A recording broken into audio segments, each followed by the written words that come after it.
Welcome. In front of me I have the new ROG Phone 8, and today I'll go over unboxing along with a quick look at this new phone.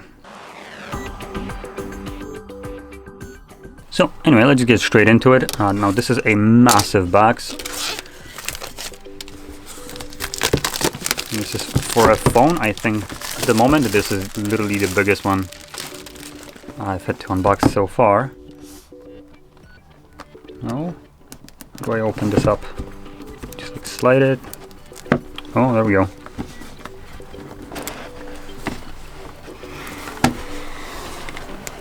Okay, so here we obviously have the phone itself.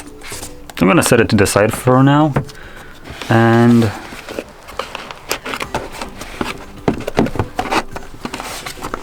okay, I'm gonna try to get into that somehow. Trying to figure out what I can open up and what I can't. Oh, there we go. So here it looks like there's nothing in this side. Right here we get our braided charging cable. It's a Type-C to Type-C. Then a power brick. Well, that's a hefty one. And to be more precise, that is a... Where's the speed of it? Come on. So 65 max watts. So you can see it probably somewhere right here in the lining, but whatever. So yeah, pretty decent charger. And okay, that seems like that's everything that's here.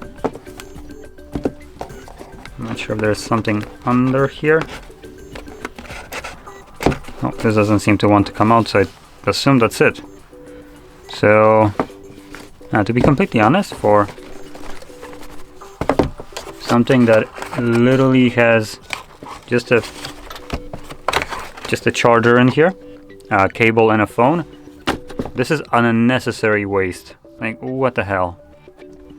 Either I am stupid and I'm missing something that is in the box that I just didn't see, or this is just absolute waste of paper.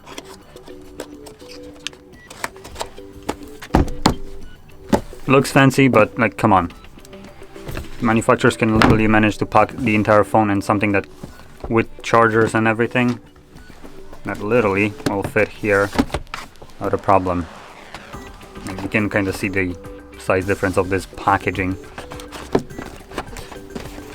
In any case, just drop that to the side and move to the phone.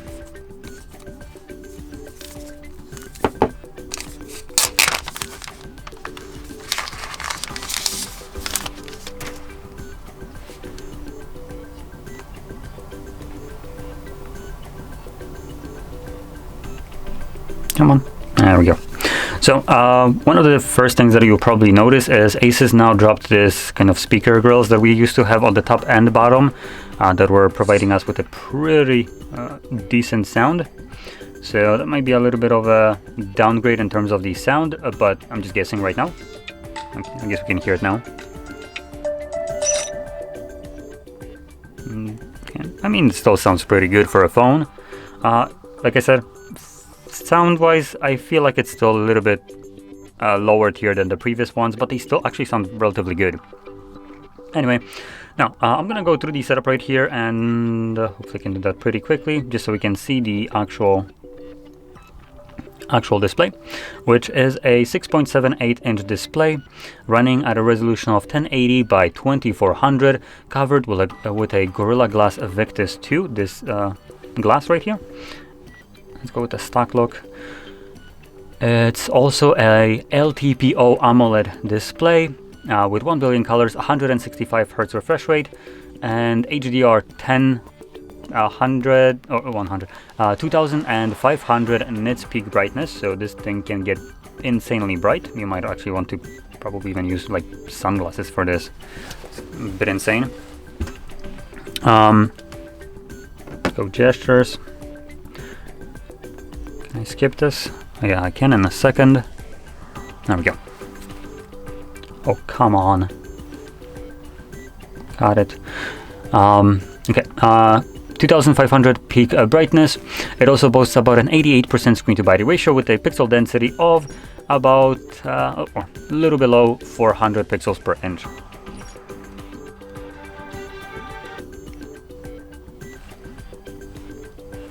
There we go. And once we actually get to look at the display, it looks really nice, especially the wallpaper that you picked for the home screen. Yeah, it's pretty punchy. It looks really good on the display. This is the display specs. It looks pretty good for gaming phone. Now, that being said, we still have a hole punched camera right here, which personally, for a device that is designed for gaming, I'm not the biggest fan of it, but I'm also not a person that takes selfies almost at all, so I'm probably not a targeted demographic at all. I prefer phones that don't have any kind of visible camera, like the, for instance, Fold 4 and Fold 5, or the Red Magic devices, which also decided to put a under display cameras. Now, talking about the cameras, let's flip it over, and here we have a 50 megapixel wide sensor as our main shooter. Then we got a 32 megapixel telephoto lens and a 13 megapixel ultra wide. Now, that being said, they decided to not include any garbage cameras like the 2 megapixel macro or depth, so that's freaking fantastic. Although that's basically for the international model. Now, there is also a China and India model, which apparently has different cameras, and they decided to give you 50 megapixel wide, 13 megapixel ultra wide, and then 5 megapixel macro. Now, that being said, 5 megapixel macro is still a decent camera. It's not the best, but it's obviously going to capture I would say competitive photos, or probably better ones in terms of like close-ups compared to the wide sensor. Now, the reason I'm mentioning that is because most phones that include macro, they do it at 2 megapixels with a 50 megapixel main shooter, and at that point 2 times zoom on a main shooter provides you with a higher resolution, fidelity, and quality photos over the dedicated macro lens. Here I don't, or at least on the China-India version of this device, I don't think that would be the case, so that's good. And this one, obviously, it's not from China or India, so I'm getting the 13 megapixel ultra wide and 32 telephoto, I think. Though I'm not really sure if we actually have a telephoto. Yeah, well, whatever. In any case, we can continue on to the front, and at the front we got a 32 megapixel wide sensor. Now, with the back cameras, you can record videos at 8K at 24 frames, and if you drop it down to just 4K, you can record videos at 30 and 60, and obviously anything lower provides you with higher frame rates and slow motions, and the front facing can only do 1080p 30 frames unfortunately. Now, when it comes down to the internals of this device, let's start off with the storage and RAM. At the very base entry price, you will get the 256 gigs of storage with 12 gigs of RAM, which is already, I would say, what I would consider a sweet spot for a phone. But I do want to point out that this device costs over €1,000, basically $1,000, and that doesn't include the tax, so it's going to be more. For $1,000, you get base entry of 256 gigs with 12 gigs of RAM, which is good on paper, but at this price range, I feel like it's a little bit too high, especially when you compare to competitive devices like the Nubia or ZTE Red Magic 9 Pro that has been recently released, that arguably, at least for me, looks better than this device. Might not have the best cameras, but like I said before, I don't really care for that. Costs basically half the price of this device, and comes with also 256 gigs of storage with 12 gigs of RAM at base entry. And other than that, internals are very similar. Now, I'm not going to really go in depth into the comparison between those two devices. I will be making a separate video on the Red Magic once I actually get it, which probably will be my main driver. So going back to this one,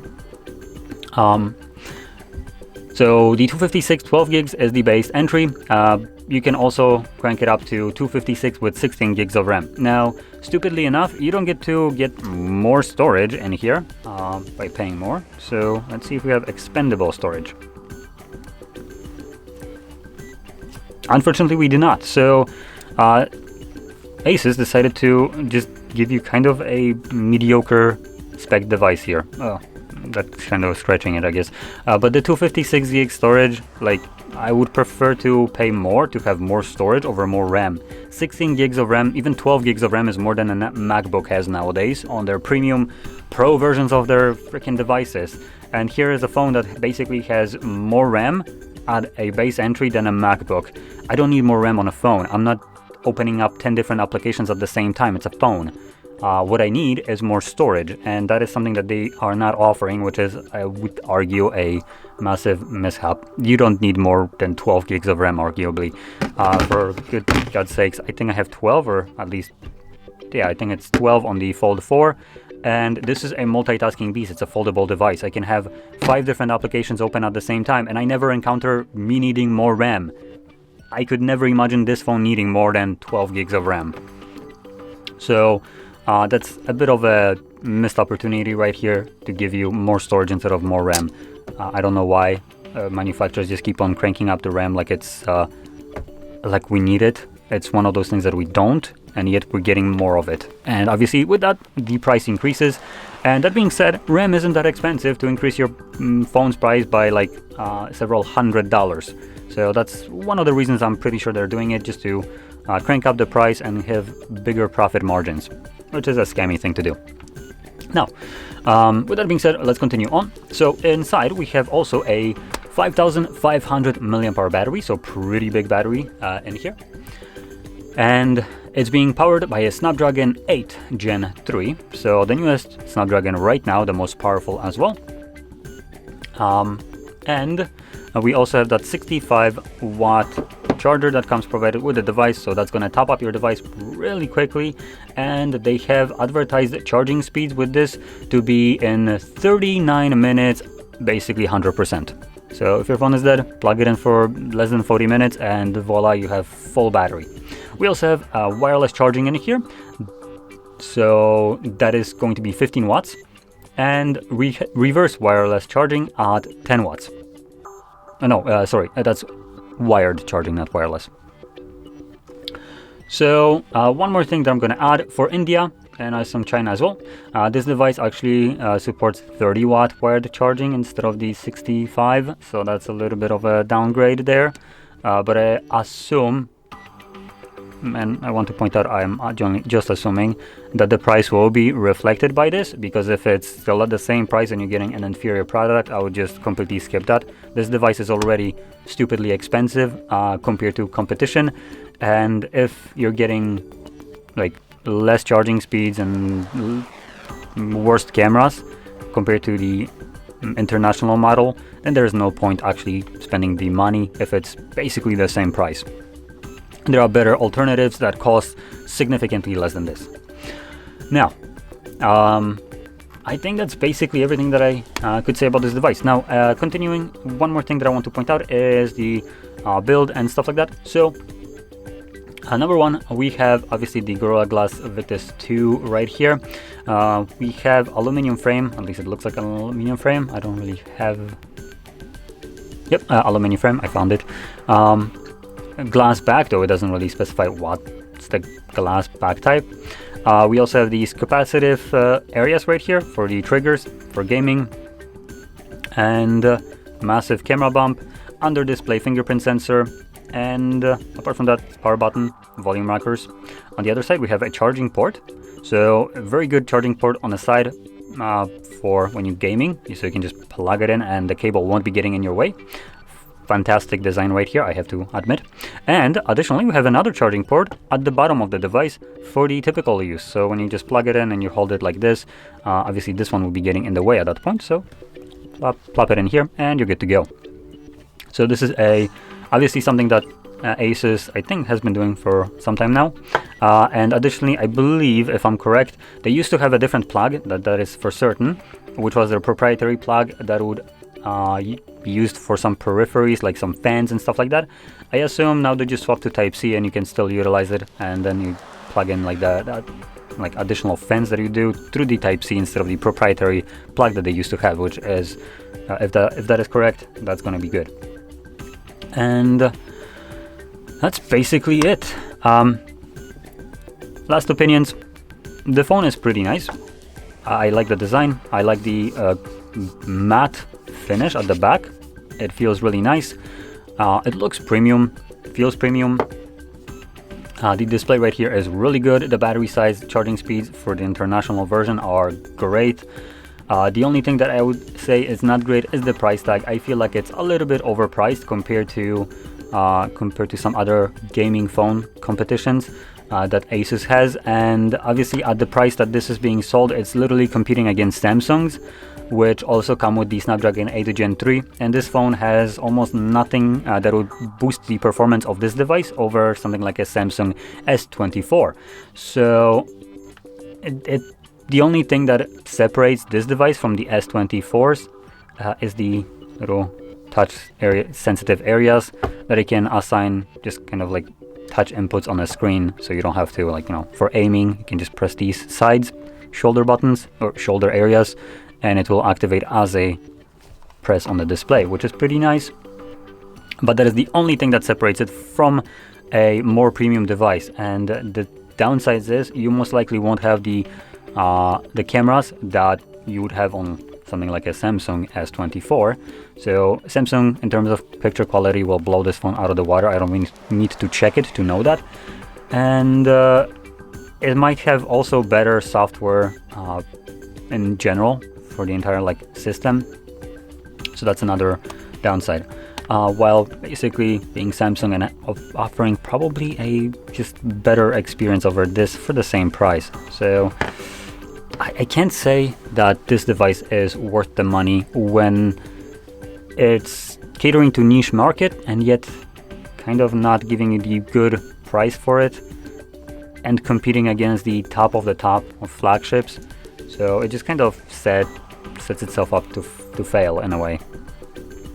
And like I said, there are better gaming phones like the ZTE Red Magic 9 Pro, which are literally half the price of this phone and offer almost identical specs, with the display being significantly better looking specifically for gaming, and also has the little shoulder areas for games.